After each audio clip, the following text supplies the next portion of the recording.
Context for Black Ops. Yep. Is one of them is about Black Jesus, where there's a sunny beam appearing in Africa.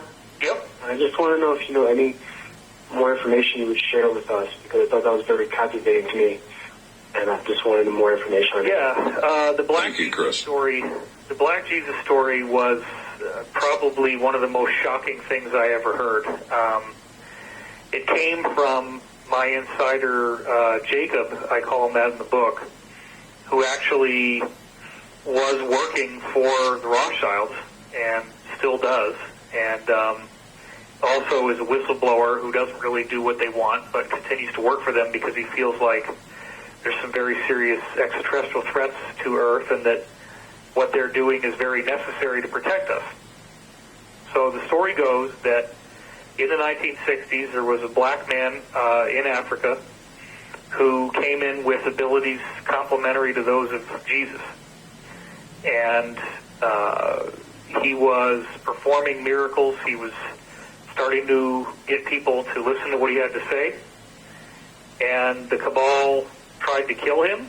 And, you know, they could shoot him in the head and his skull would just regenerate and the flesh would grow back and he was fine. And, you know, so the crazy story that I heard, which, and remember, I was told at the time that if I disclosed this, that I would be killed. And I ended up putting it in the book anyway. The story was that this guy, you know, they finally said, okay, we're going to bring you to the United Nations and share your message with the world. Let's get you on this flight. They bring him on this flight.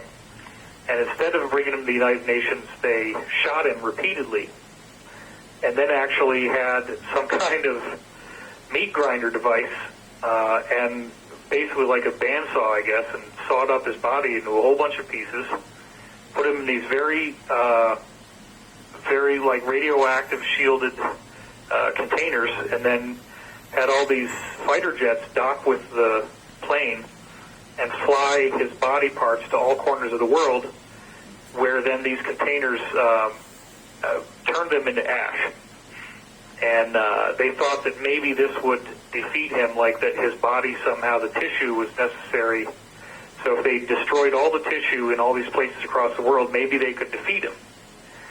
Well, he then regenerated in their offices and was fully fine, fully intact.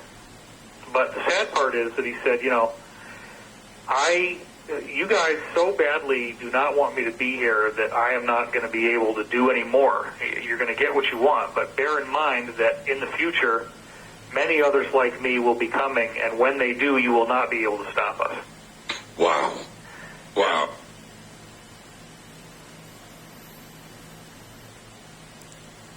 I'm going to open up with the book of 1 Corinthians, chapter 15, and I'm going to read verse 51.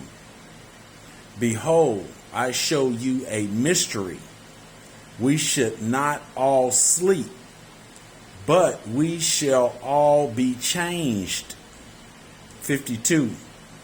In a moment, in the twinkling of an eye, at the last trumpet, for the trumpet shall sound, and the dead shall be risen incorruptible, and we shall be changed.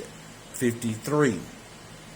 For this corruptible must put on incorruption, and this mortal must put on immortality. 54.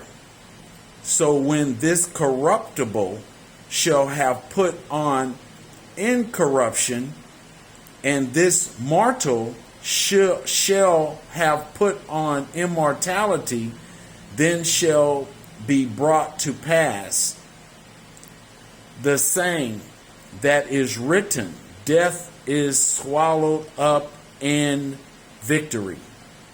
I want to say thank you, Heavenly Father, Yahweh, and His Son, Yahweh Shai, who the world ignorantly called Jesus. I want to give double honors to the elders. I want to thank the apostles, the teachers, the preachers that's out there preaching with truth and teaching and sincerity.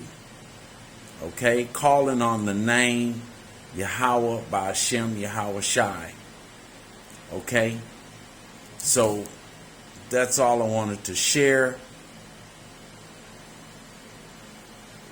Shalom.